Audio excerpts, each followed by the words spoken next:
This program contains content that may not be suitable for viewers under the age of 18. Viewer discretion is advised.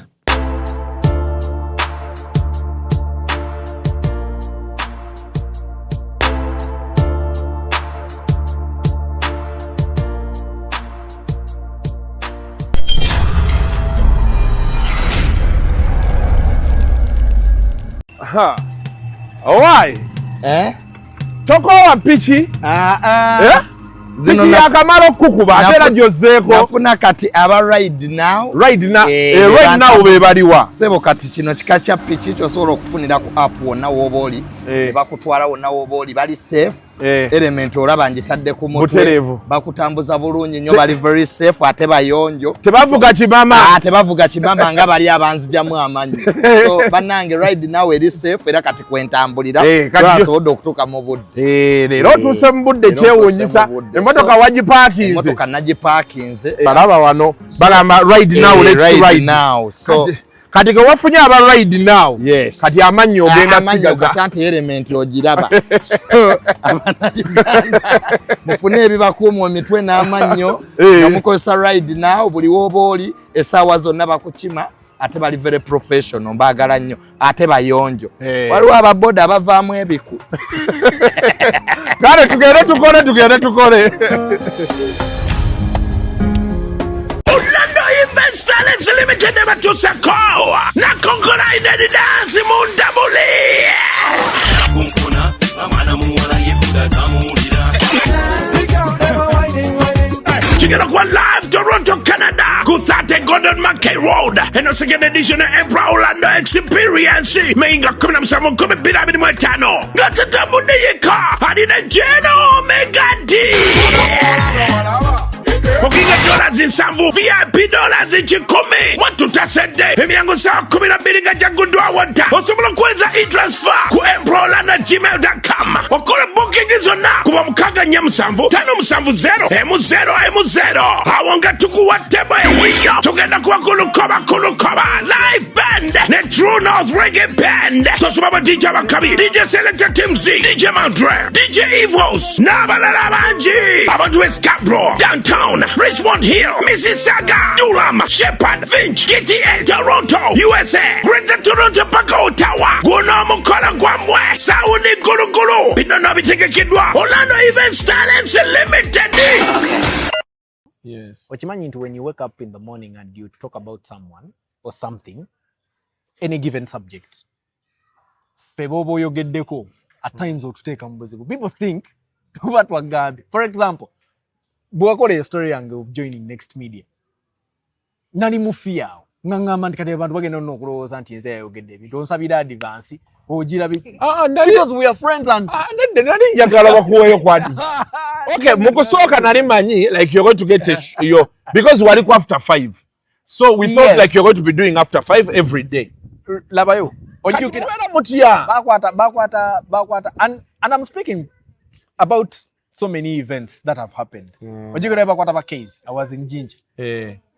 No isamwe gari kuspaka no baba kuduba Next Media okuba kate bagenda ne babajjayo kamba kikino nakubitaza kenyine simnaga hala kulu wabayisizamu era nongamba nti naye era kemba yisizamu bakoze okitegera nti bwekito kibeera bwekityo but at some point you know kumanya nti naye bwenjogera lowooza nti gwe kati advance tokagala because you see what I was saying your car obadde oyiwamu omutwalo ate ogenda motoka yange ogimanyi gwe kasuko maye motoka gyemvuga tuli muka Alex olaba oli mu motoka nakusemba kula mu motoka wetwali ejjinja ku bintu bya Daga last year eyo teyali Alex anti Daga nangamba why okimanyi nti Alfa yagula emmotoka nga kitya nga jajjiddemu ne wano ne muka Daga okakasa namba yejangu okulage kati be yansongera muka Alex ati emmotoka gyemvuga ya Alex wajivamu Alex wajivamu oba yali wonze nalabaka Alex akubule Alex tayalinya kona Kampala ebbanga limaze mu Kampala ate kati olina ndine mbadde nkola nabo tebamanyi nti navuga kona Alex era kati obibagambi ola butasirikobo naye kati anti nze mbadde nkukulira emmotoka gyemvuga ya bay ne spare wayo byonna sibye ebimu ku byangu ebyokufuna naye ekyo kati saagala ate kigamba wafunamu ekikazi sisobola kwekolera azeze Alfa sente zigula emmotoka ya spare akaloba bwati oba wazigawa no kwefiiriza na kumanya ky'oyagala. Ensonga z'ettaka ensangi zino zafuuka nzibu okwewala katemba oyo yenna. Dduka mu Honest Estate Developers ofune ettaka eritaliiko ndooliito. Baguddewo estate zaabwe empya omuli Gayaza Kiwenda Phase 5, Mabombwe Phase 6 ne 7 n'Eggobero Nampunge. Songa ne mu estate zaabwe enkadde poloti esigaddeyo ntono ddala. Hoima Road ng'Ennansana Bujuuko, Namusera Bugembe, Namusera Phase 3, Kachiri Mwera, Kachiri Magogo, Ggobero Muguruka Phase 1 and 2, Wakiso Kasengejje ne Kachiri Simbamannyo. Ku Lwentebe balina Nakawuka 0 Phase 4 ne Sisalutaba Expressway ate Namugongo Sonde ne Namugongo Misindye. Amazzi n'amasannyalaze weegali bw'ogula kyapa ku mmeeza tuzimba n'okutunda amayumba agawedde. Honest Estate Developers tusange ku Martin Road mu Kampala okumpi ne roundabout ya Aga Khan ku Mankeshwa Building. Essimu noti 772 57 28 73 oba noti 7 57 28 73. Munnayuganda w'otudde toyugana sooka enkunyumiza omulanzi Jafari Senkubuga asangibwa ku lusozi Lusaali mu Kyaggwe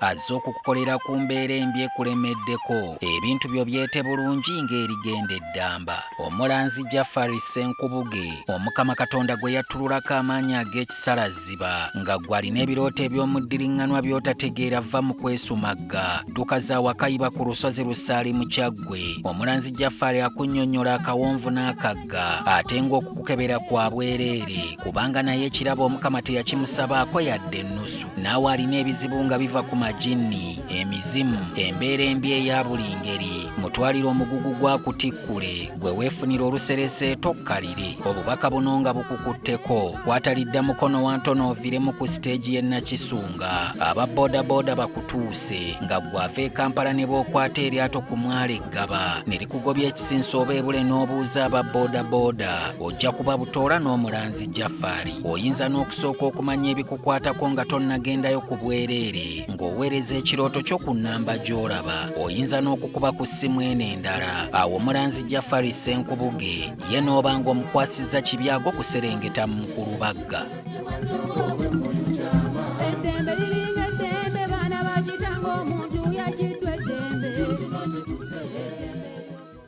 Aliya luzungu kade kazi kutujikole sawa namba luzungu.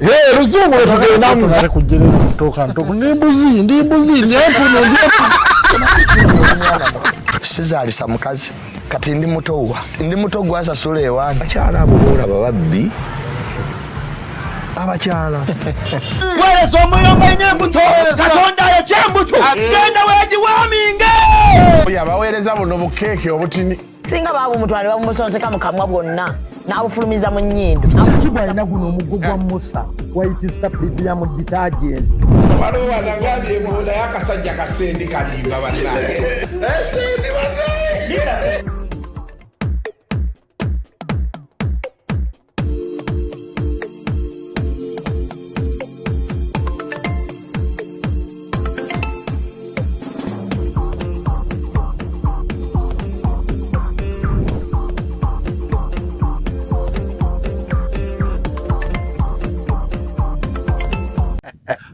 Yes, welcome to yet another edition of Kasuku Live.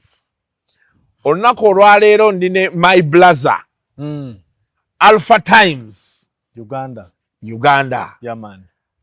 Naye Alpha, amawulire otambudde nago. Toyogera ebintu byo ebirala by'otalina kwogera. Ate kiriwa ky'ennimba, nze nali njogwogeddeko nga nnimba. Wagenda n'ogamba abantu mundi mukulu. Okay, obukulu si kibi. Naye natandika amawulire nga ndi muntu. Nze natandika amawulire nga nkyalina mu secondary. Nedda ssebo. Lekeraawo. Olaba nga bw'ona abeera wano ne mufunawo wano omwana omulenzi nga abeera wano nammwe mubeera naye wano. Naye ne mulabamu potential. Ne mumuwaamu. Bakuweeramuwa era mubasoga? Nedda. Just nti nga nali nkyali ku ssomero. Bwe nali nkyali ku ssomero. Wasooka kukwata muwa? Nakwatira mwera ku baba. Naye ng'era ndi ku university. Ate ku university oba muntu mukulu. teri muntu agenda ku university ng'alina emyaka 15. You were around 20 years. Abantu wageze n'obalaga nti nakula dda sebondi. Kati Alfa emyaka 3 ogagaaya. Ogayina. Towakana. Emyaka 3 ogayina. Mwete mwagala kula. Anyway, njagala obukulu. Obukulu mbwagala. But okay, the thing is, the story is not in how old you are. Yes. Is in what you have done. Byokoze mu myaka. Wakati nkugambye nti nakusanga ku baba ng'okola. That is which year? 2014? 2015. Yes. That is 10 years ago. So if you were 20, then now you're 30. Those ochirabi. Mathematics omanyi abantu abatyo okwogera emyaka gyabwe be bantu nga talina kyakoze. Naye ate nze ndowooza yali pressure yaba byadda. Times have changed. Kuba okeera ku makya kuku n'olaga omuntu kyokozeewo ne bakulaga ne hamu ne bagaa hamu tuli myaka gyendimu naye naye nga yo olaba ebyo ebirala ku biri. So buli muntu ndowooza abeera n'olugendo. Kati oluusi ntera nnyo gamba abantu jjajjaffe yatugambanga nnyo tobuukira baaba waabuukidde. Omenyeka. Kuba kati omuntu asobola okugamba nti olunaku olwaleero hamu agenda mu myaka aga. If he's not 40, he must be either 38 or 39. But Ham has a background. Nti bazeeyi be baali bakola ki? Baali balinamu. Era ye ayinza okuba kati nga wala Donald Trump. Donald Trump yagamba muzeewe yamuwa a soft loan of $1 million. Yes. Now the fortunate bit is he knew how to use $1 million. N'afuuka kyali kati. So kuba ate era waliyo era abalina emyaka 35, 32 ng'era ne bazadde babe bagagga ate nga tebalina kyebakola. Okitegeera kyeggamba. So ekyemyaka kyo oli bagambanga nti oli musajja mukulu kkiriza. Okyebaza bwebaza. Webazanga bwebaza n'okkiriza n'ogenda mu maaso. Obulamu ne butambula. Naye nga kiri kitya. Congratulations for starters. Thank you. Tuli awo kati. Nabadde happy. Kweli? Nali happy nakulaba. I don't know, it caught me off guard. Nakiraba bulabi nga they are unveiling you. So many people. Ate nga tekyagwawo bugwi. Nange nenkolawo decision. Kyaliwo for a very long time. Naye nga tukisirikidde nga kyamunda. I have a friend of mine ali Jinja bamuyita Walvex. Yakolako koka video. Mumanyi Walvex. Aliko Royal Radio. Radio, yes. Yakolaka video n'agandi there is a silent move. Yakyogera ne mugabo simatuka ebigambo. Jja kundeetera obuzibu. Naye ye kyali kimuyiseemu. Kati ng'owuwo manya nti ye wange silent kamuleke kasitata tabotodde nnyo. So kyaliwo just yabadde time. Tuuka abasajja n'obagadi naye kati omanyi. But your moves have also been silent. We all, including me, because we twayogera nganga oli ejinje ngamba nnyo njagala kujja Kampala. I think there's something about life. When you want something, I think the spirits, the energy, earth, eventually somehow gives it to you. Because twayogeranga nnyo ng'ongamba ekintu kya baba kino nkikoze. In fact, waliwo olongidde we yali agendedde.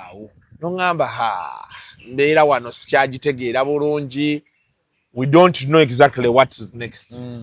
Kanti nalebo n'oyo nalebo Jonathan Apostle ye yanteeka ku Galaxy awo.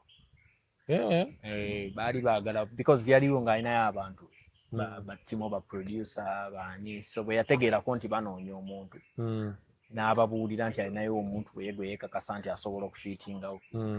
Bandi awo ne bankubira ku kasimu ne baŋŋamba ne mpereza amaloboozi nga nkola ndi Jjinja ne bampita ne baŋŋamba jangu okolereko wano biki n'ebirala ne nqualify nga twali oba abaana nga 5. Nempitawo paka ewasembera ddala. So it was not until you were handpicked. You went through the process. I went through the process. Naye era ng'era bw'okimanyi nti oluusi ebimu babiteekawo buteesi. Nti osobola n'okugenda ewantu. For example, nina chali wange yajoininze NTV. Nti bamutadde era ku screen test biki. I'll be following naye nga already baali bamusporting.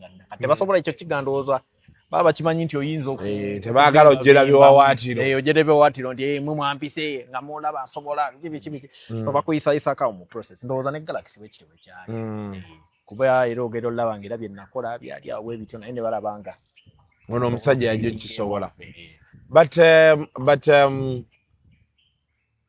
how was it at Baba FM? It was nice. Baba yasinga okumpa okukola like yasinga okunsomesa industry yonna. Remember nzija mu time nzija nga it's one of the best stations mu region negulawo TV ey'amaanyi ddala but before waliyo TV bali bagiyitako TV tetwafuna chance eyo gikolako badiyita kya be bakolayo n'abalala kati nze nenfuna eyo chance nekijja nti Longido yayagala nnyo mbeere so much into entertainment kuba yewe yalaba amaanyi gange wegali era nga nange era bwe kyali so na making sure nga connecting nnyo nga radio bwebeera n'ebivulu abayimbi agamba gwaba bakwasaganya gwabeera backstage gwaba akola kati n'ofuna rapo eyo TV bwe yajja mutambule mugende Kampala mukole interviews nga nze face gwe baweereza so negenda ngeshapinga kati ngenda okujja ku Galaxy bwenti nga eri full of entertainment bayimbi biki kati ngate siri mupya mubyo bana wano era kyekyabaddewo ku NBS one of the reasons baga anti shoje tugenda omuwa bwe baya abayimbi ali familia nabo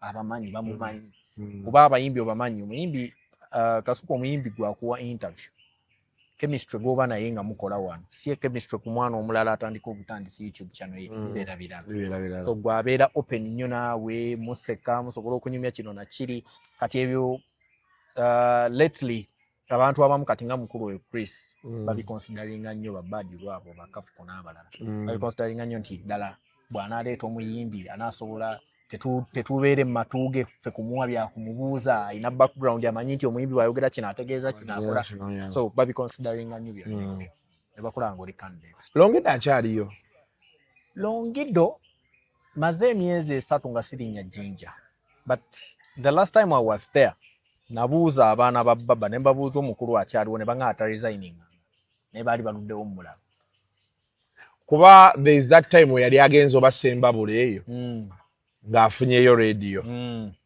n'agenda yali atanse ebintu bya consultancy yakolako ne radio emu eri Kayunga bali bagiyita South FM n'akolako consultancy era nadda ku mpaba n'agenda n'afuna endala consultancy tebadde mutambuza naye nze we natuukira okuvaayo Longido ng'asazeewo atandika okudda mu business ze musajja mulimi mulunzi so ng'asazeewo agende eddayo Rakai Rakai eyo mu Nteeze eyo yebeerere so biteeka kuba byamutwala kuba waliwo ekiseera yatuuka ng'ajja n'abeerawo olunaku lumu aba yaakajja ng'abaze nti ngenda babeera mu week namba essimu neevugirawo immediate ate n'asimbula kiro so ebibye ne bimutwala nnyo lwakuba bosi kyaliwe ne bwakera ku makya n'amugamba nti nzija leero bali yategeera nnyo Longido naye Longido agenda okuva ku Simba wano ssebo nga w'amaanyi nnyo ate Simba y'amaanyi side zeeyo yali w'amaanyi kati yagenda ogwa mu Kyabasoga nga kyabadde akola eno ku Simba kituulira ddala mu Basoga kye baagala kuba yabeera eno ku Simba ng'ayogera Olusoga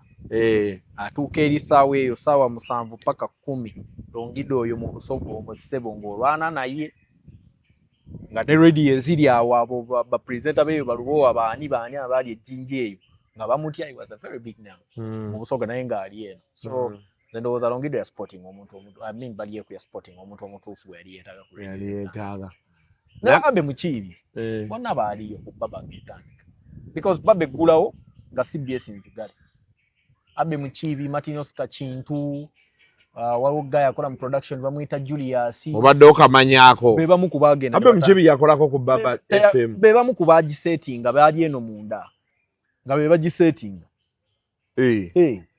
be basportinga abakozi bonna Baba be yatandika nabo bajja ne bawuliriza radio eziri omwo ne bamanya nti ono tumwetaaga nono tumwetaaga meya wa Jinja kati Kasolo babo ba Abe be bamu ku bakwatako ne bagamba jewa ati CBS eggulawo bo baddayo Longido kulu n'abusigaliza ddala n'abusigaliza naye Longido akyaliyo ne air takyali Longido yava ne ku mpewo ne wayitawo omwaka nga mulamba ku 2 because omusajja aggulawo bali kwamala n'aggulawo TV kati n'ayingirira ddala film management empewo n'agivaawo Empewo yagiviirako ddala n'asigala ng'atumanaginga bumanaginzi n'abeera PD n'abeera general manager ku TV bw'atyo ng'ebintu abikwasaganyiza mu management. Kati naye yo baba ekyali y'amaanyi ebusobola. Baba y'amaanyi. Yekyali number 1. Baba y'amaanyi. Wow. No doubt. Baba y'amaanyi. Ogiraba kati erina lwakuba nti simanyi bano nga bw'ogamba Ipsos nti bwekola okunoonyereza mu listenership ne viewership na biki. Singa tufunayo ko abakola okunoonyereza mu bivvulu ebikyasinze okukwata. Baba ndowooza bwe bateri mu kisooka eri mu kyakubiri ng'enkuka yegisinga yokka. Ekitunda ky'amaanyi. Kya baba. Ky'amaanyi. Guno omwaka nno ngenda beerayo. Ojja. Nze omu ku ba MC. Ati kati mbakolera eno side z'eno. Pozo oli ku TV ne ku TV yange. Nalaba atuwaka nno nga ndowooza nti baana bali mu kusaagira. Saagaaga nakukubira si. Ngenda beerayo. But I was happy. Omanyi? Wankubira bali abaana abaakola lusekenyamunya. Ne kibasala gyali kibasi. Naye era nali manyi nti abaana ba consulting. Ate ban consulting, I think we have anyway. Eventually were reaching out. I think they were like a month to their show. Now reaching out, but they never got back to me. But of course, me, I knew there are certain things you do. Ng'abantu balina bamanyi nti kino ky'oli okitegeera. So no, nze nali happy ng'ogenze ku baba. Nasanyuka. Lwaki? For personal reasons, kinyuma nnyo nze nendaga abantu nti awo kasuku waali nakolawo. Naliwoko. Tuli musajja munafu ssebo kubanga oli w'amaanyi mu. Kati baba bwe kutwala ssebo ebeera y'amaanyi. Kinyuma nnyo omuntu n'olaga nti bakubuuza nti wavaawa. Kati gwe ddembe essaawa eno yakomyewo. Toli happy? Tosobola gamba abantu nti eyo ffe twakola. Dembe FM yonsa ndi very happy naye sigiinaako. Ng'ofudde ku bino ebyasimanya ba platform biki singa yali yaggalirawo ddala. Era singa muli naawe kikuluma. So botandika ogamba nti nakola ku radio naye yaggalawo. Tandika ogamba ye mukama wange. Kiringa masomero. Oddayo n'olaba essomero lyo n'ogamba likyaliyo. Okay. Ne kati waliyo abaana abanyumya nasomera bayitawo batya wano we baazimba Kingdom Kampala. Wano Shimon. Ate Shimon ekyaliwo. Nze nange ku King Fahd we twali tusomera. Manyi King Fahd nasomera ku ssomero nga ne baawukana abagagga. Kati ne wasigalawo King Fahd Nateete. King Fahd Busega. Then yaffe n'egenda ekyengera. Kati yekyengera n'evaawo era teriiwo. Naye yagenda Buddo n'ekyusa erinnya n'efuuka Buddo Islamic Primary School. So kati nze siina bwe ngamba abantu nti wano we twasomera. Wow. Lyafuuka eri lyabwe. Wow. Madde njagadde okubuuza ku Longido oyo because Longido sajja mulungi nnyo oyo. Radio Simba erina abantu be yakozesaako abaali exceptional. Senkubuge, Ndawusi, Benoni Kibuuka, ono mukyala Neighbor, Leila Kalanzi Kachapizo. Binsanga wano ya those days. Yeah? How they managed to pull off all that content they had in 3 or 4 hours. To date still baffles me. Kati ate saluti gy'olina okuwa Kalisoliiso nti ku Simba bye yali ekola byonna. Kalisoliiso yo yalina element. I mean CBS yalina element. Mu morning show Kalisoliiso. 10 minutes. Nkitegedde bukulu nti show bagiyita bwakedde mpulira. Kitegedde mbukulu nti these guys nze nali manyi bakola ne Abuka Wenji okuva ku saa 12 paka saa 3. Kati juzi Sendi yaŋŋamba nti Kalisoliiso is a segment. Kubanze nagendayo ko nga kyakola ku Red Pepper waliwo balinako partnership ne CBS. Nengendayo coveringa Kalisoliiso. I didn't know nti bwe twavaamu nabo babeera bamaze. Ne tutulawo mu ofisi ya Abe tunywedde kyayi biki tunyumizaamu awo ne tugenda nze nga ndowooza bw'anaamala binaddeyo. So gundi yantegeeza Sendi recently nti Kalisoliiso is a segment mu the entire show. Kati awo olina okuweera respect Kalisoliiso. Nti Kalisoliiso yabatolinga n'abasajja nga balina elements. Mukyala Neighbor, simanyi Opeto, simayani nga abasajja balina elements. N'emitwe n'egyali eno nagyo tegyali myangu. Abe ne Katolu bw'amaabo. Anti kyenkugamba. Kati b'amaanyi nabo bawa respect nga bo. So kati kwaliko omukyala binsanga wano eyo bebanga ekyuka waliwo omukyalo oyo eyajja n'akolawo mu biseera bya kikofiira butereevu kati yali yeesimyewo n'ekayunga eyo omukyalo oyo neerabira erinnya lye naye yali w'amaanyi kati the second coming of Radio Simba ye omukyalo oyo ne Longido bakwata sho kubajjukira Simba eyo yalinako tebakolako babiri ono yali mubisanga wano wali ne Bandausi then ne kujjako Koni Nalugwa wano kati Longido n'addako awo saa 7 paka 10 kati nga wali ku makya omukazi oli akomplimentingawo bulungi then no Longido najja era ba Ivan Cheyune balwana n'ekintu awo okitegeera test ya amaanyi balwanako nakyawo so yeso kakimbadde nkubuuza Longido ne batuulamu however ate baali batuddemu tunywejjire tubatandise obba followinga ne bavaamu yankyavola nkubuuzizza nnyo omanyi ebintu byembuuza abantu ennaku zino how people are surviving mu media landscape okitegeera because bw'olaba media tesasula esasula kirungi nnyo kale ate ffe edda kye twayongerangako nti waliwo omuyimbi azze ayinawo akayimba ke oba oluusi mutegese bivulu omuyimbi najja n'akuyimbirako bwereere n'omanya nti kati tulinayo ekivulu nja kijjamu miliyoni 10 kale n'ebivulu tebikyatambula kale ate ne music abayimbi tebakyali nnyo kiini nti twagala leeta music ku TV ku radio waliwo weesanga nga omuyimbi teyatwala luyimba ku TV na radio naye nga ate balukuba kati yagamba kantuteeke ku social media kale oluyimba lwa saha bikyuse luno 360 I've not had it on any radio naye olumanyi but I know it ku TikTok lwatambula nnyo kyekimu nayo oluyimba lwa final cheche I had to n'enkudi yali lupazo tekubyeko ku radio I had to you hear the songs and you're like let me go nengenda okulunoonya waliwo guy asala music yawo ekyanja nenga njagala ompe ku luno oluyimba nduteeke mu motoka kati oluyimba lali lupazo lwenasooka odduwulira lwonna you know the song is poorly mixed lufu when you hear it alinga yali atuddeawo ng'ayimba bintu bye so in my mind I was like okay for real this guy did this nelukuba yeah but I was happy I was hearing the song okitegeera and the lyrics were great so that's why but I'm happy kati ovuddeyo ku baba ozze ku Galaxy you were doing the morning show yes how has been your time there kibadde kibi Galaxy nayo no yampamu challenge because ebintu bya up country byawukanamu ku byeno era ekintu kye bayita exposure kintu kikulu nnyo kati ate bw'ojja eno ate ogenda okudda eri ng'eri osobola okubeera consultant naawe because eno ebintu obiraba mu view ennene okusingira ddala nti Galaxy yanchallenginga nnyo natuukawo okuvira ddala ne mu department zennyini nti department ya programming eya human resource nti ffe twali eri nga buli kintu okiraba kiri wamu human resource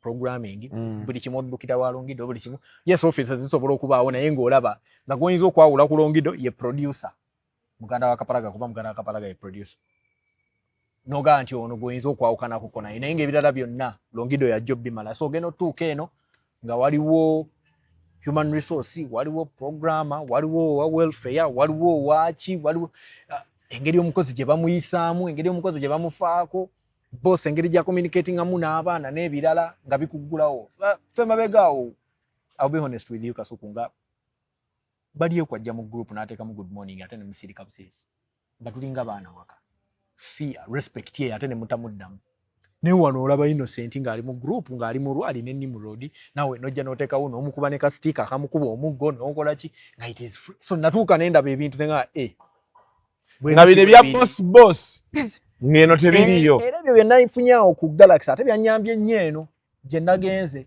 nti nayo natuuseeyo nga biri more less the same muli n'entandikazo kennyini kunoonyeza reasons nenga nti oba bakuba kiini kyaliwa Innocent birds of the same feathers bayinza okuba balina mukko be bagattagatta okitegeera naye nga Galaxy tebadde mbi it was a whole new experience that I loved nti banjigiriza ebintu bingi nyoza Galaxy yanvumbulira yanzijamu ebintu bingi olwa fears ze nalina nze nja kukuwa bino ebiringa ebyokusokebwako nze naye sambala mpale nnyimpi ate ngamagulu togesiga sigesiga ate neeri gye nali nkolera tukolera mu bantu bakulaba oyambadde empale nyimpi bamanyi bo za weekend okay kinene nnyo za waka so nga nafunamu efear well at some point osobola okumanya nti bakuyambako wala nomanya nti naye bwe mba ngendewo omuntu bw'ati saataaga kwambala bwene ku Galaxy natuukawo nga birala ng'okeera ku makya n'okuba short yo n'oyingira n'okyapa n'okyapa ku Monday tewali alina buzibu ate ekyo Innocent kyayagala oli mu target audience okitegedde.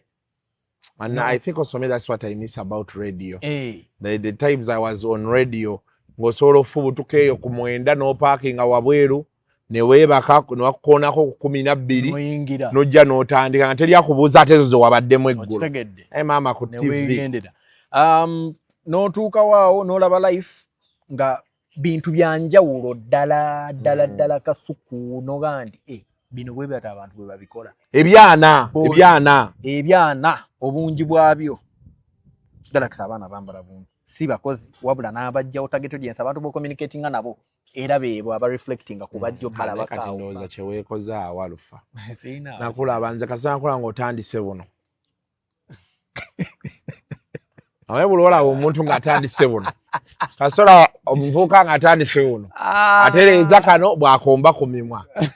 Nga kati ekya Galaxy kirimu kyonna ekyo ekyazina. Tekaali kannange nnyaabo. Kyalo kiramba kati awo. Tekyali kinange. Ebirala bye nsobola okubeebazaako ky'ekyokumpa n'amaanyi g'owa MC. Nze najja kasuku nze n'ebbanga lye namala ku bbaba. Twala n'ekituuta kyayo n'abantu abangi abo. Saakwata ku muzindaalo. Nga siisuubira nti nsobola. One guy oyo programs director wa Galaxy oyo era producer. Ashraf kati general manager. Ashraf kati general manager. Yagwa mu bintu. Musajja wa maanyi bwa. Ashraf Habib. Twalinga naye ku Red Pepper. Wa maanyi. Nga aliyoba mu sports. Be bamu kubasooka okujjawo be bamu kubasembayo okuvaawo. Akyalina olugezigezi naye. Omukubira essaawa omwenda ez'ekiro abaako ku ssimu era n'akuyamba ky'oyagala. Talina ttabu musajja waasabye nnyo. Akabe naye mwana we yalina olugezigezi. Olugezigezi luba lutya? Nga lwatuddeko. Ashraf nga low fit nnyo. Ali low fit naye. Please guys, ngamba Ashraf totuvuga nnyo. Linda. Akyazannya omupiira.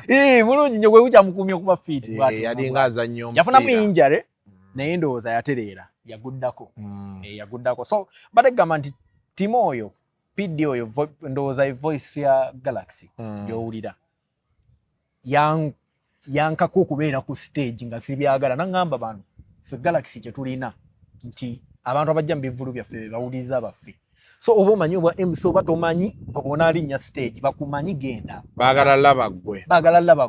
Ngenda okutuuka bwendi ku stage nkoza obuntu mulundi ogusooka ogwokubiri njikubye emisana lyonna bahenry bazze ekiro banimrod bazze ekiro event 1 event 2 3 ngenzo vaawo nga ninyeeze lugogo ugenze ku Freedom City ogenze mbirala time netuuka nga oyina n'abakubira amasimu bakuwe ku bugigi nkyo wayi twagala ojja okole wano so byebimu ku Galaxy byekuyambako nti byesinza okunnyambako okwagala okushapinga nabagamba nti ofaanana bwoti kibeere aba abantu bataakinge bwoti balumbe bwoti n'ebirala. But you had left the on air, they are radio. Yes, on radio. Nesipala ku TV.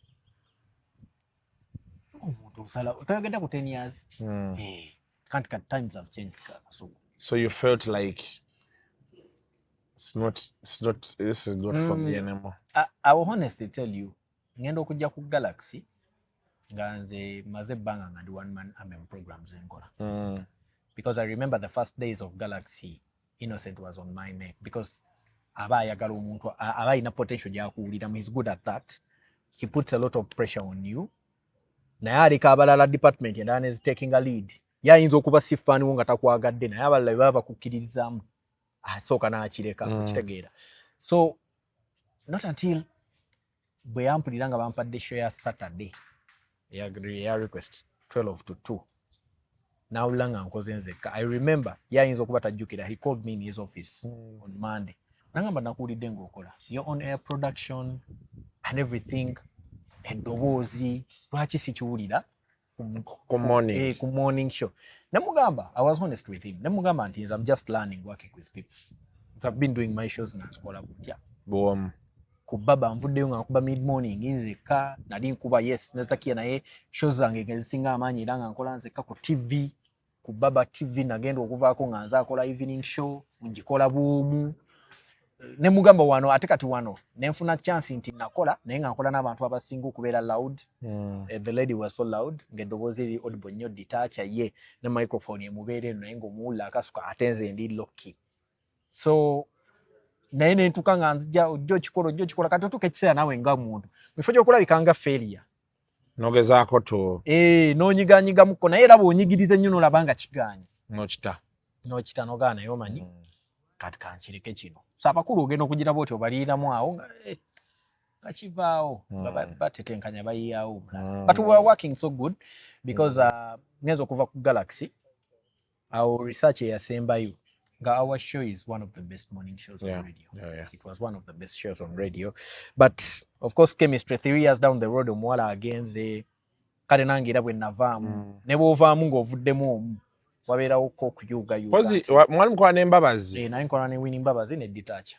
Kati Ditacha akola nani? Kati waliwo omuwala bamuyita Maira n'omulala bamuyita Cindy.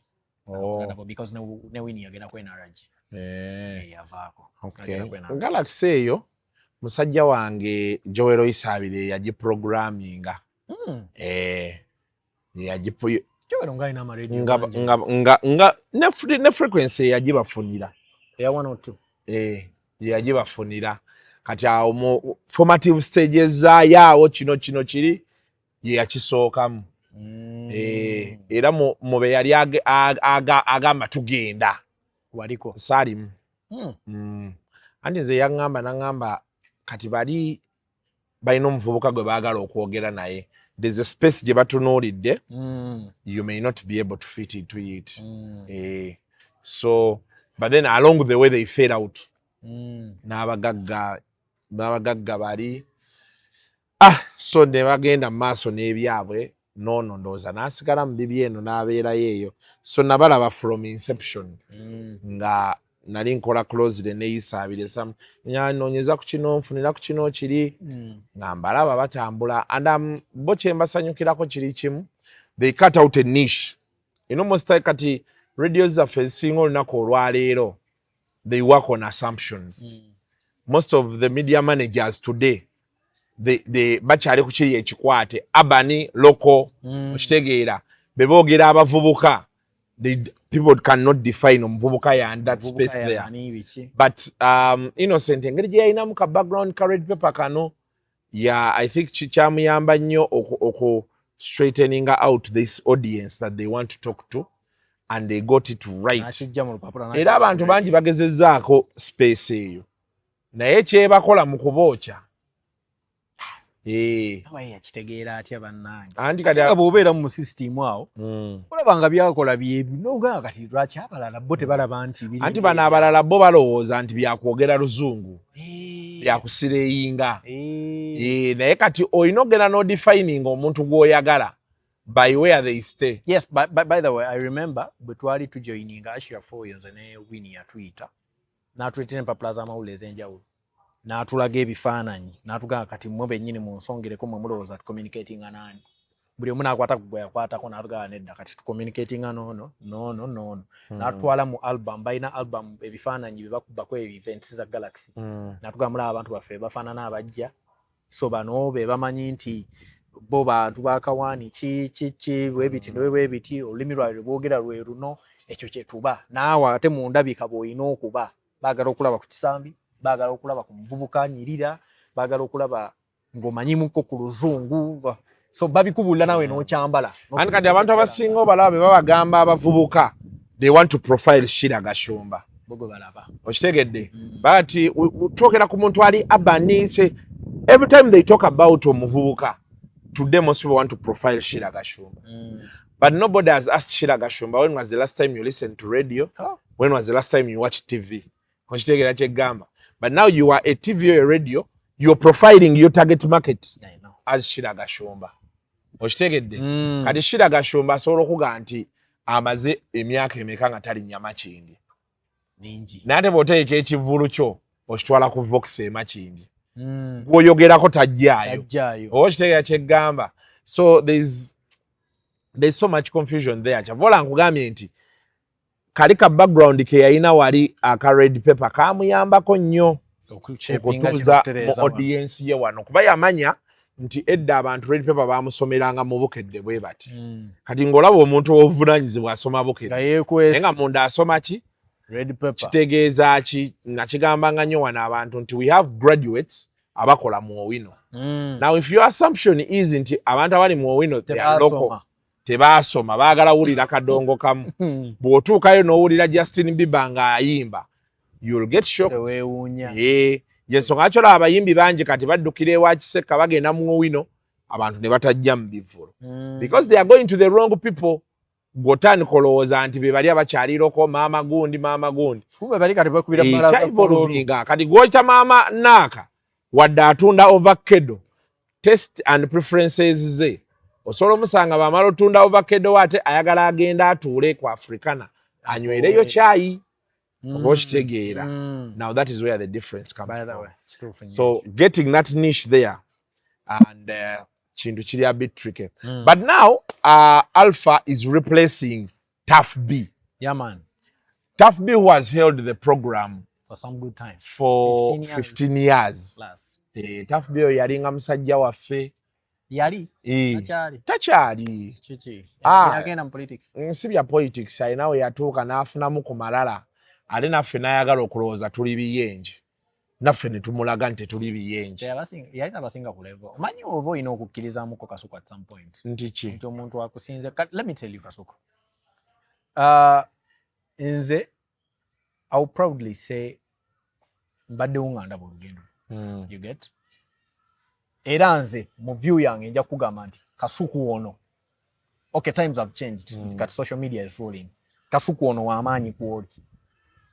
Olaba kiri okuzayo ke mabega ku kiri kyoyogedde. Olaba ekikyoganye nti Joel Sabiri oba yalaba communication yo n'ebirala. Okimanyi nti the serious and serious content you give people is what Galaxy does. Yes. Kati okimanyi nti right now you fit. Exactly. Naye olw'emyaka n'ebirala bye bayinza okugaa nti kale ya myaka yinza okuba mukulu mu n'ebirala kyekiyinza kati okukulemesa. But the content you have you are fitting it ddala mu target audience ya Galaxy. Kati wabaawo n'omuntu ssebo nga ggwe okyagaanyeemu bugaanyi kukkiriza naye nga mu loka bambomu. Kati omusajja ayinza okuba yabasooka okukola erinnya. Yatusooka okukola erinnya ekyo kituufu. Okimanyi nti abantu bagirako amalala. Kati challenge ye gye namufunamu yali emu. Ye challenge yemu gye nafuna ne ku Bebe Cool. Those two, you know, Tuff B naye yali akopooli. Character babeera nnyo bonna ovasan ne character n'akopoono n'amukola buli kimu nayo. You see, mu life kati olanga Bobi Wine omulaba. Ffe Bobi Wine beera akyali eno mu kuyimba okwaffe twali tusobola omukuba. Ne twekola buli kye twagala. Naye kati be yalinnya eddaala twakkiriza nti even as we want to criticize, we have to go as. Because now, takyali oli. Takyali oli. Era ne beeruba luyimba lwe berujja. Otukanoga nti ate kati tayimbye bino byaffe eno. Bw'anaayimba ebyaffe eno tunaayogera. Naye kati bino byayimba ate bina abantu be bikwata ku mutima. Alina baayogerera. Noga kyokka nkireke wadde oluyimba wadde si lulungi. Let me keep quiet. You know? True.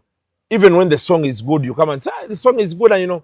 Kati abantu baffe abamu tayagala kukkiriza nti Kasuku gwe yalaba wali. Yavaawo ate ali wano.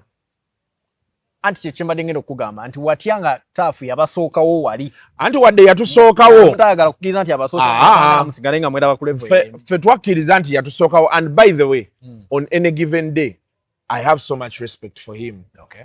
Era bwe musisinkana oluusa nze okay lumu yagezaako okunviirayo ne mutabukira ne muga Tuff B manya wookoma.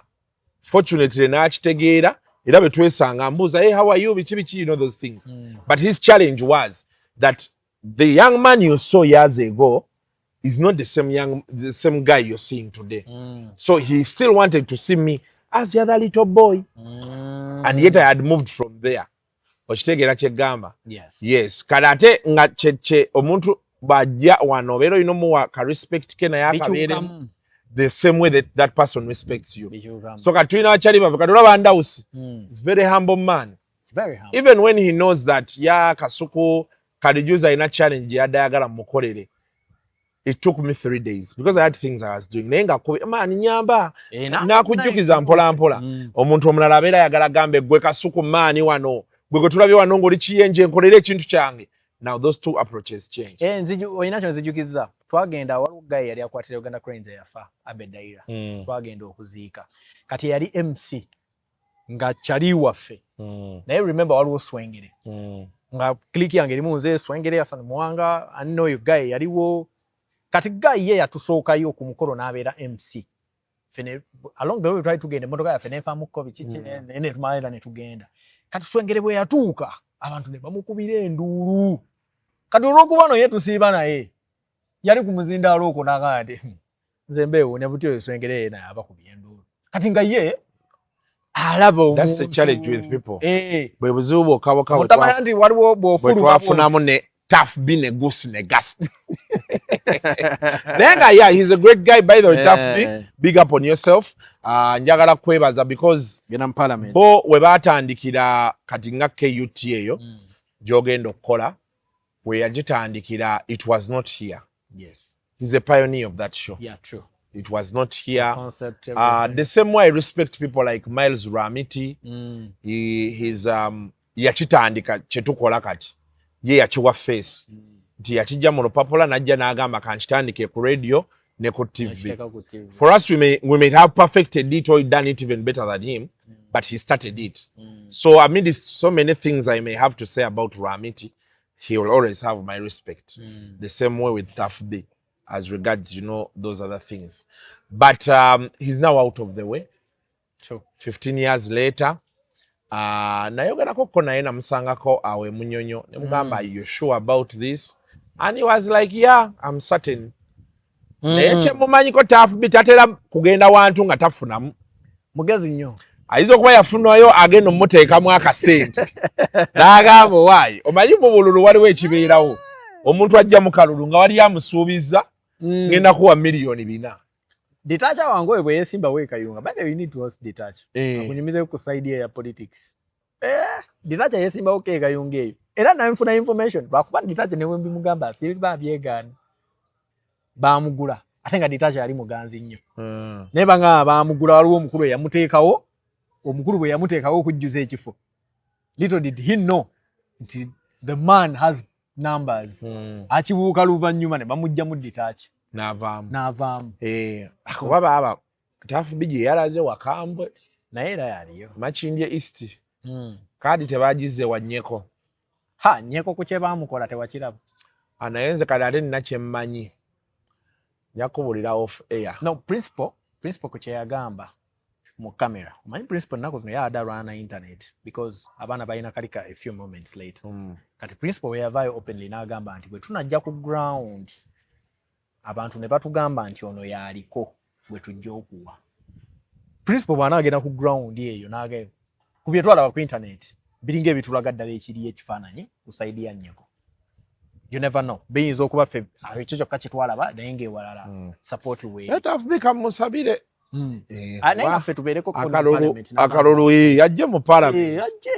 Tuff B oyo ekino kyemujjukirako. Yaŋŋamba some years ago nanga akasuku ngenda ssala lubuto. And he has successfully done it. By the way, takyalulidde. He successfully did it. He was a chabe guy. N'agenda n'ajing paka kati ndowooza akyakuba gym. And he did it. So this gentleman is going to replace Tuff B. KURT. Yes. But you have big shoes to fill. I know. I hope you know. Nakirabye bwe nakikakasiriza nakirabye feedback nagirayo ku social media. Then also bakuvumye ate banvumye abasinga obungi bakkiriza. Then also ne ku omanyi environment w'okolera olaba attention gye bateekawo engeri gye bafaayo nga bakulagira ddala nti this is one of those shows we have. Kati nga kiri kyogambye nti it's original. Baje creating ira yaabwe so they own it. Originality eyo mu media kikulu nnyo okubanga waliwo nga bw'onalaba tujja kwogera ku zi live wire bwe twazoogerako edda n'okera ku machano ga nti live wire ya kinti ya spark nga baji creating nga bajja nti agataliiko nfuufu akawungeezi buli lumbeera ne share eri original nadanga concept yammwe ne blowing ekyo buli media house kye yali agadde okubaako nakyo. So amawulire nga bonaga nti ag'Oluganda n'ebirala TV eri egayina n'eno WBS yagasookamu n'ebirala tebakulaba nnyo nti tusobola nti akawungeezi bakalaba nnyo naye tulina okujjukira nti naga WBS baali bagalaba we yabeererawo ku ssaawa ezo. So tekiri original just ono yakwata bukwasi nti naffe amawulire katugateeke wano naye olinajja nti ye innocent n'akeera ku makya n'agamba abantu nti nze DJ tebajja kuzannyanga lwakutaano lwokka kiro. DJ n'atandika ku Monday ssaawa 4 ez'okumakya nti mix at 10.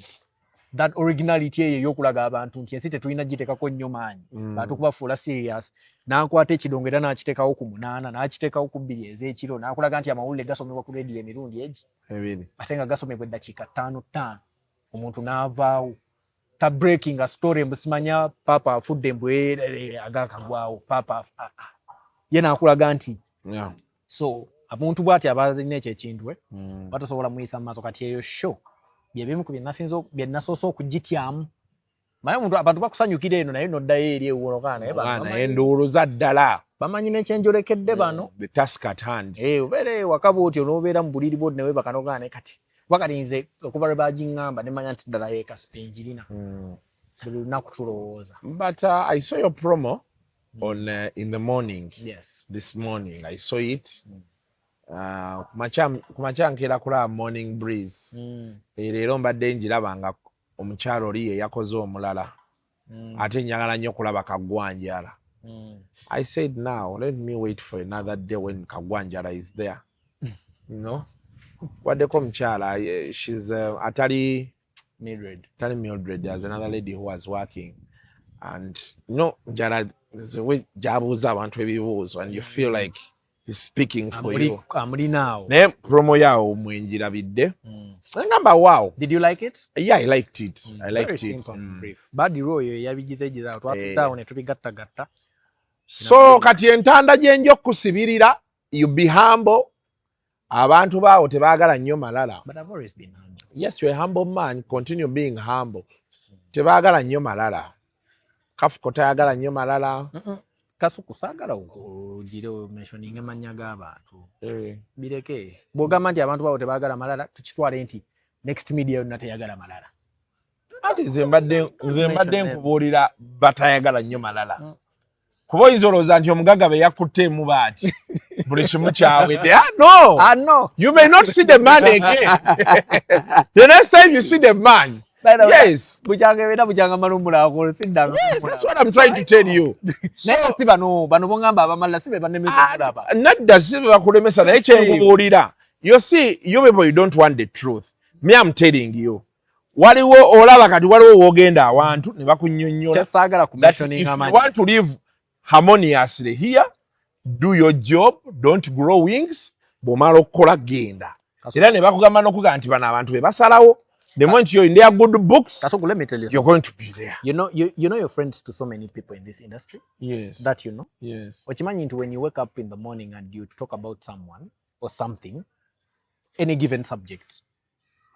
Pebobo yogeddeko at times otuteka mubuzibu. People think what wagabi. For example, bwakola a story yange of joining Next Media. Nali mufiyao. Ngangamba nti kati abantu bagenda nno okulowooza nti nze yayogedde ebintu onsabira advance ogira because we are friends and nali njagala bakuweeyo ku advance. Okay, mukusooka nali manyi like you're going to get it because wali ku after 5. So we thought like you're going to be doing after 5 every day. Labayo ojjukira mutya bakwata and I'm speaking about so many events that have happened. Ojjukira bakwata ba case I was in Jinja.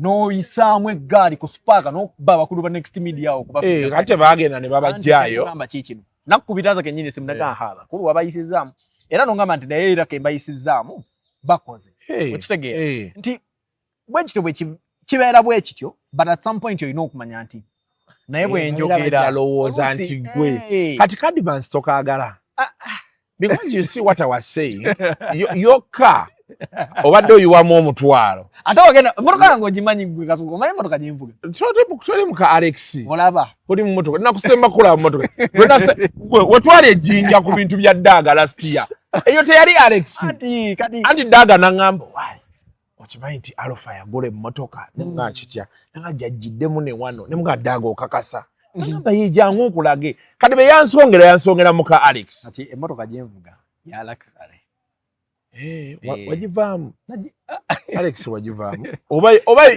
oba yaliwo nze nalaba ka Alex akubule Alex teyalinnyako na Kampala ebbanga lyemmazeemu mu Kampala ate kati olina nti ne mbadde nkola nabo tebamanyi nti navugako na Alex era kati obibagambye olabutasiriko obwo naye kati anti nze mbadde nkubuulira emmotoka gyenvuga ya bbeeyi ne spare waayo byonna si bye bimu ku byangu ebyokufuna naye ekyo kati saagala ate kigamba wafunamu ekikazi sisobola kwekolera zeze Alfa sente zigula emmotoka ya spare yakaloba bwati oba wasijjawa kwefiiriza nakumanya kyoyagala nze okimanyi nti ebbanga lyonna paka kati Dr. Teacher ali wange naye njagala kulaba ku Benz gyagala gyavuga ebbanga lyemuwulidde ng'ayogera mu kuvuga Benz njagala giraba Benz wali owuddeko nga bwe bayita Equator ne Greenwich Meridian bw'obisomako bagamba imaginary lines ne Dr. T aina Equator Benz imaginary line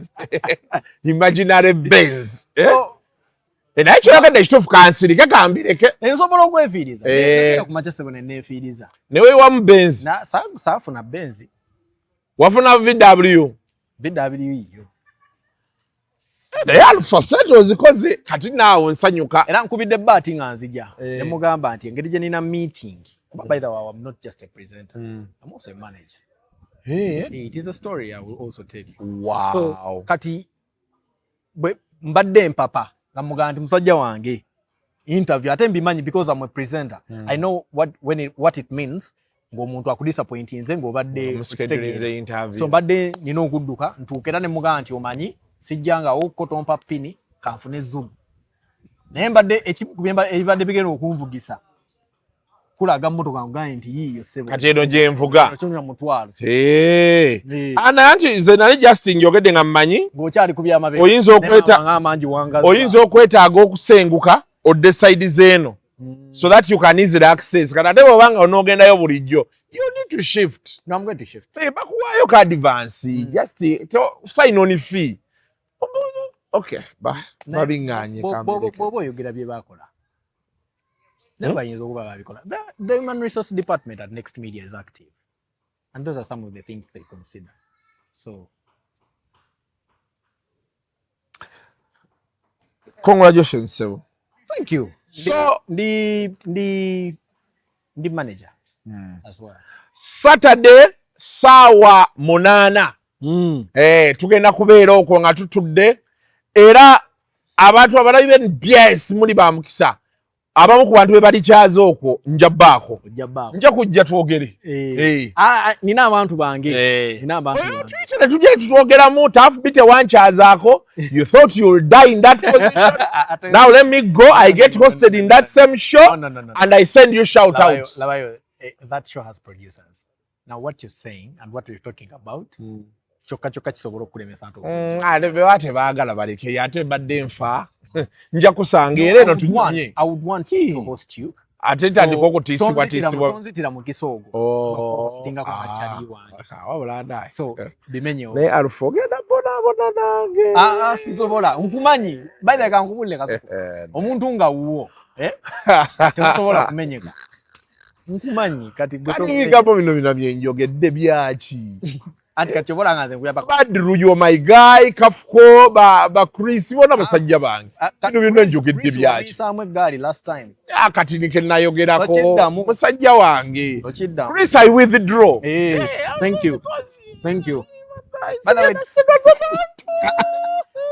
way people love you but also people don't love you I know you have two extreme ends abantu bakwagala abantu tebakwagala yeah I'm a love-hate person. Katonda anyambye ebyama byange ototo.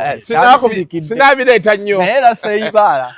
Abantu nineeyo gye n'adde nga njagala buyambi. Nala Kasuku twandimuyambye. Naye ayogera nnyo ayinza okuteeka ku internet mbagamba bannaaye. Siina kye ŋŋenda kwogera. Ne bangamba Kasuku leka. Abo neetaaga beebaza bankoze bulungi. But Nanga change bwetu bweba. God will make a way. Birumamu nti my friends bali benadde nkola nabo. Kati ogenda kuba friend wa Hafi. You want to make new friends. But we've been friends with Hafi. Yeah, but you're now going to be closer. You're going to be friends with Hafi, with oli musajja wange yani. Kungu. Adam. Adam Kungu. Adam byayogera ne byenjogera. Mujja ku tande mbozi. Aha. Byayogera ne byenjogera. Bali nakyegenda okwongerako naye. Nokyongere ko beere ku mulimu. No, Adam ku byayogera ne byenjogera. Then my friend Anatalia. Anatalia y'omu ku bantu abatanjagala ate nga banjagala. No, takwinako bizibu.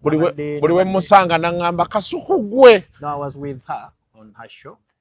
Off air netwogerako. In fact twakogeddeko mu mbeere ya she lives a private life. Era nakimugambi. Namugamba I like the way you portray yourself in this public whatever. Normally mugokola your public figure na y'abantu bakumanyiko kino ebirala tebabimanyi okujjako byobalaze. Namugamba nti olaba ne Kasuku ngoyo akumanyi. Naye era nawulira namuwula akwogerako batali sure ku kiki ayogera. Tamanyi mwami, tamanyi kogera, Kasuku oyogera bwogezi ne mwana Natalia ansonyiwa gwe wange. Atenga kyoli. Ngamba Kasuku onkukoye ontamye ne mwana Natalia nze wo. I forgiven you but Kasuku.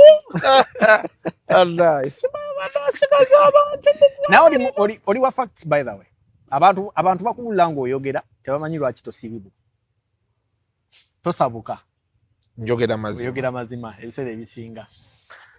Kale nayenze lwoli jogerako agosika nakwogerako goli musajja wange Daga musajja wange Katamba musajja wange Kasuku ina aboina ndi abantu bo mu industry muno bayina by the way let me tell you ngoyo ye ne bagamba ki je bali kadi gwe manye ebintu byemmanyi ku bantu nagambye entambi nalabye Sunday Nation nemugamba ntabire mugano twabadde tunyamyamuka nemugamba njirabye naye just a point of information. Oba brand manager ku Galaxy babumpa mu kiseera bwekiti event gye natandikirako yeno ne gye nasembye okukola yeno tewali etatambudde bulungi. So nangamba kati kuba of course osobola kitegera nabo bakola research ku topics amugeno okugira bw'anoonyereza akayinza okufuna information yawo kuba ntambi ateka kubo bayinayo bakyalibe ku Galaxy. Remember okolera ewantu nga si buli muntu nti akwagala olaba bwagwa ku muntu amuwa information nga takwagala oli n'amufeedinga ekintu nekitakola kati ye najja nakyo wano. Nze nina abantu bange just lwakuba nti mu industry muno mwe tuli olaba omuntu omuyirawo omugongo ate lw'omwogeddeko oba obeera oli eyo ate ye n'akuyira amazzi kati nagenda n'enkoowamu bizinesi yaffe eno obeerawo oli n'olowooza nti kyaliiwo ate gwe lw'otuuka ng'omwetaaga ogenda olaba byakola tebikwatagana kali n'otuuka n'ogamba waki nfaaki. So when you find me on the wrong side of the bed, that's your day. There's nothing to do. Yeah. Sure. But I wish you all the best, my brother. Go and shine. Go and shine. Go and shine. Feka tuteke mwesala wano. Akasende kogenzeko milioni 8 ozimanyi omwezi. Can't shine. Can't shine. Can't shine.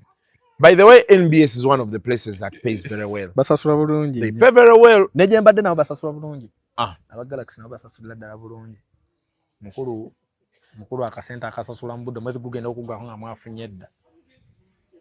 Kajja mbudde naye nga katini. Sikatini. Gwe olaba meka abavaayo ku Galaxy. Mubeere bulungi mweraba gwe nga wavuddeyo. The views expressed on Kasuku Live do not reflect those of the host, producers, or management. They are solely of individuals providing them and do not represent or reflect the official policy or position of this YouTube channel.